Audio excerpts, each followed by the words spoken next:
വഞ്ചി പോലീസിൻ്റെ നീക്കം ഒരു കൗണ്ടർ അല്ലെങ്കിൽ ഈ ഭയപ്പെടുത്തിയ ഇയാളെ കൊല്ലും എന്ന് പറഞ്ഞ പ്രദീപിനെയും സംഘത്തിനെയും കസ്റ്റഡി എടുക്കാനോ ഒരു പ്രിവെൻറ്റീവ് അറസ്റ്റ് നടത്താനോ അവർ തയ്യാറായില്ല. നട്ടുച്ചയ്ക്കുള്ള കൊലപാതകമാണ്. പക്ഷേ ആ മനുഷ്യന് തൻ്റെ അടുത്ത് കാർ നിർത്തിയപ്പം തന്നെ മനസ്സിലായി തന്നെ കൊല്ലുമെന്ന്. ആ അതിദാരുണമായ ആ രംഗം നമുക്കറിയാം. മരണസമയത്ത് എല്ലാവർക്കും വെള്ളം വേണം. അതുകൊണ്ടാണ് കൊന്നതെന്ന് കരുതി ഫോറൻസിക് പരിശോധന കൊടുത്താൽ അതിൽ ബ്ലഡ് സ്റ്റെയിൻസ് ഉണ്ടാവില്ല.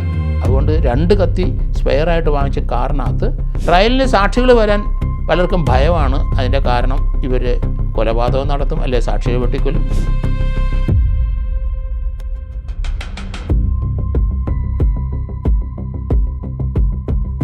തിരുവനന്തപുരം വഞ്ചിയൂർ പോലീസ് സ്റ്റേഷൻ അതിർത്തിയിലെ പാൽക്കുളങ്ങരയിലെ നട്ടുച്ചയ്ക്ക് ഇന്നലെ അതിദാരുണമായ ഒരു കൊലപാതകം നമ്മൾ കണ്ടു. CCTV ദൃശ്യത്തിൽ ഇത് കാണാമായിരുന്നു എല്ലാവർക്കും.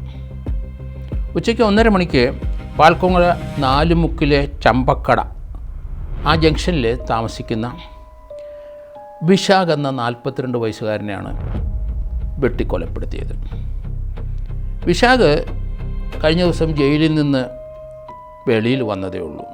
കാരണം പ്രദീപ് എന്ന ഇയാളുടെ ശത്രു അയാൾ കൊടുത്തൊരു പരാതിയിലെ ജയിൽ ശിക്ഷ അനുഭവിച്ച് അയാൾ കഴിഞ്ഞ ദിവസം വെളിയിൽ വന്ന ശേഷം അയാൾക്ക് മനസ്സിലായി തന്നെ ഇവർ വെട്ടിക്കൊലപ്പെടുത്തുമെന്ന്. കാരണം ജീവൻ അപകടത്തിലാണെന്ന് അയാൾക്കറിയാമായിരുന്നു. അയാൾ ജയിലിൽ നിന്ന് വന്ന ശേഷം അയാളും അമ്മയും കൂടെ ചേർന്ന് വഞ്ചിയൂർ പോലീസ് സ്റ്റേഷനിൽ ഈ കാര്യം പറഞ്ഞു. തന്നെ അവർ കൊലപ്പെടുത്തും.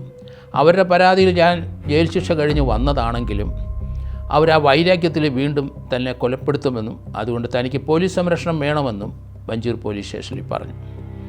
എന്നാൽ പോലീസ് അത് കാര്യമായിട്ട് എടുത്തില്ല എന്ന് തോന്നുന്നു. പോലീസ് പ്രൊട്ടക്ഷൻ കൊടുക്കാത്തതുകൊണ്ട്, വഞ്ചിയൂർ പോലീസ് കൊടുക്കാത്തതുകൊണ്ട് ഇവർ നേരെ കമ്മീഷണറെ പോയി കണ്ടു. തിരുവനന്തപുരം കമ്മീഷണർ എടുത്ത് പറഞ്ഞു, എൻ്റെ മകനെ വെട്ടിക്കൊല്ലും, അതുകൊണ്ട് അവന് പോലീസ് സംരക്ഷണം കൊടുക്കണമെന്ന്. കമ്മീഷണർ നടപടിയൊന്നും എടുത്തിട്ടില്ല എന്നാണ് മനസ്സിലാകുന്നത്. അതിനുശേഷം അവർ കോടതി കൊണ്ടുപോയി ഒരു പരാതി കൊടുത്തു. തനിക്ക് പോലീസ് സംരക്ഷണം അനുവദിക്കണം, അതിന് പോലീസിന് വേണ്ട ഡയറക്ഷൻ കൊടുക്കണമെന്ന്. പക്ഷേ വഞ്ചിയൂർ പോലീസിൻ്റെ നീക്കം ഒരു കൗണ്ടർ അല്ലെങ്കിൽ ഈ ഭയപ്പെടുത്തിയ ഇയാളെ കൊല്ലും എന്ന് പറഞ്ഞ പ്രദീപിനെയും സംഘത്തിനെയും കസ്റ്റഡി എടുക്കാനോ ഒരു പ്രിവെൻറ്റീവ് അറസ്റ്റ് നടത്താനോ അവർ തയ്യാറായില്ല. കഴിഞ്ഞ ദിവസം അയാൾ പ്രതീക്ഷിച്ചതുപോലെ ഇവരൊരു കാറിൽ അയാളുടെ വീടിൻ്റെ മുമ്പിലെത്തി. പാൽക്കുളങ്ങര 4 മുക്ക് ചമ്പക്കട ജംഗ്ഷനിലെത്തി. അയാൾ വീടിൻ്റെ മുമ്പിൽ നിൽക്കുമ്പം ഒരു കാറ് വന്ന് ചേർന്ന് നിന്നു. അയാൾക്ക് മനസ്സിലായി തന്നെ കൊല്ലാനുള്ളവരാണെന്ന്. അയാൾ ഓടി.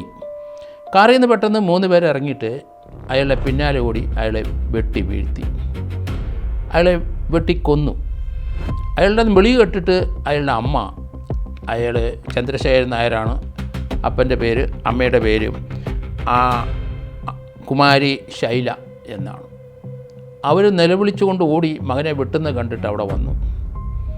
മകൻ തറയിൽ വീണ് കിടന്ന് വെട്ടിയവർ കാറെ കയറി സ്ഥലം വിടുന്നതും കണ്ടു. വിവരം അറിഞ്ഞ് വഞ്ചിയൂർ പോലീസും കൃത്യസ്ഥലത്ത് ഓടിയെത്തി. അമ്മയുടെ അടുത്ത് ആ വെട്ടേറ്റ് മരിക്കാൻ കിടക്കുന്ന ആൾ വിശാഖ് പറഞ്ഞു, കുറച്ച് വെള്ളം വേണമെന്ന്.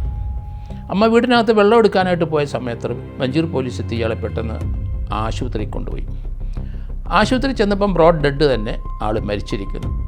മരണസമയത്ത് ആ അതിദാരുണമായ ആ രംഗം നമുക്കറിയാം. മരണസമയത്ത് എല്ലാവർക്കും വെള്ളം വേണം. ആ വെള്ളം പോലും കുടിക്കാതെ ആ വിശാഖ് എന്ന് പറഞ്ഞ അയാൾ 42കാരൻ ആശുപത്രി ചെന്നപ്പം മരിച്ചിരിക്കുന്നു. ഇത് 2 വ്യക്തികൾ തമ്മിലുള്ള വൈരാഗ്യമാണ്. 2 പേരും ഗുണ്ടായുസത്തിൽ നിൽക്കുന്നവരാണ്. അതിൽ പ്രദീപ് എന്ന് പറഞ്ഞ ഒരാൾ ഈ മരണപ്പെട്ട വിശാഖിനെതിരായിട്ട് ഒരു കേസ് കൊടുത്ത് അയാളെ ശിക്ഷിപ്പിച്ചു.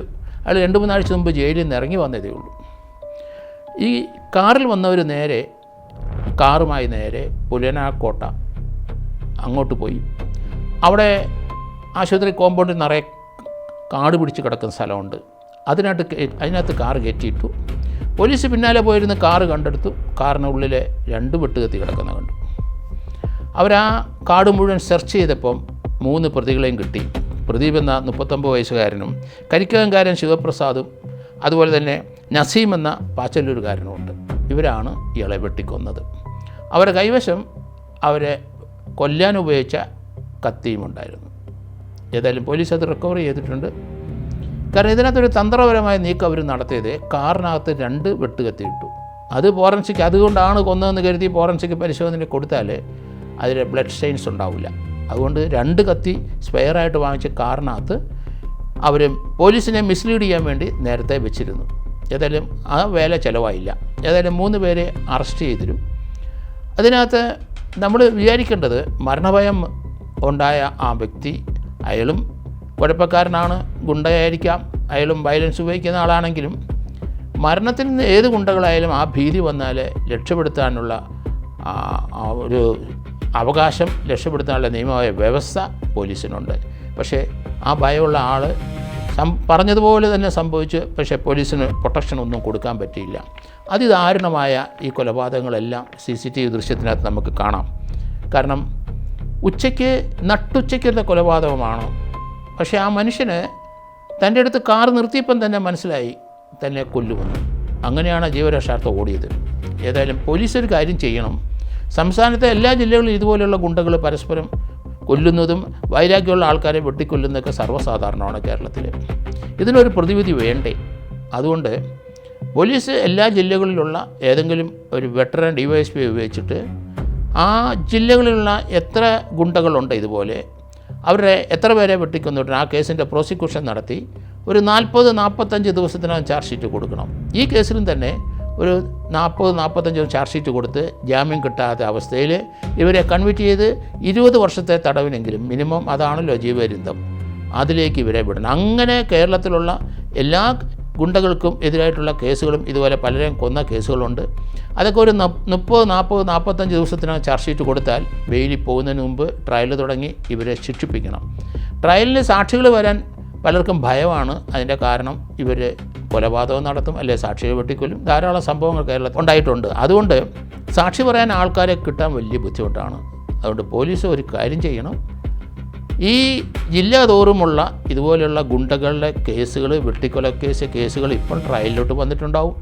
അതിൻ്റെ പിന്നിൽ ഒരു DYSP കൊണ്ട് ആ കേസിലെ സാക്ഷികൾക്കൊക്കെ സംരക്ഷണം കൊടുത്ത് കോടതി സാക്ഷി പറഞ്ഞിട്ട് ഇവരെ ഈ സമൂഹത്തിലെ ഇതുപോലെയുള്ള ആൾക്കാരെ പെർമനൻ്റായിട്ട് 20 വർഷം 25 വർഷം ജയിലിൽ പാർപ്പിക്കാനുള്ള നടപടിയിലേക്ക് ആഭ്യന്തരമന്ത്രി, അതുപോലെ ഇപ്പോഴത്തെ പുതിയ വലതുപക്ഷ ഗവൺമെൻറ് അല്ലെങ്കിൽ കോൺഗ്രസ് ഗവൺമെൻറ് തയ്യാറാകണം. എങ്കിലേ നാട്ടിലെ സമാധാനവും സന്തോഷവും ഒക്കെ ഉണ്ടാവുകയുള്ളൂ എന്നാണ് എൻ്റെ വ്യക്തിപരമായ അഭിപ്രായം.